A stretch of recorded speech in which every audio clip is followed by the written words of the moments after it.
we're adding value. We're letting customers know things that they wouldn't ultimately know or that no other plumber has asked. And that's probably why you win a lot of work, right? Is just purely because the guy before you didn't give anything else, didn't give any options.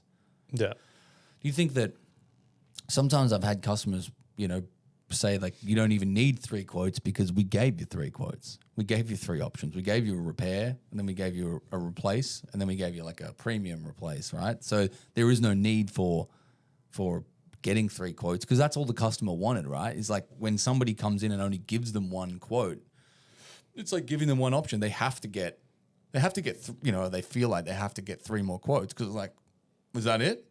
Yeah, Is that my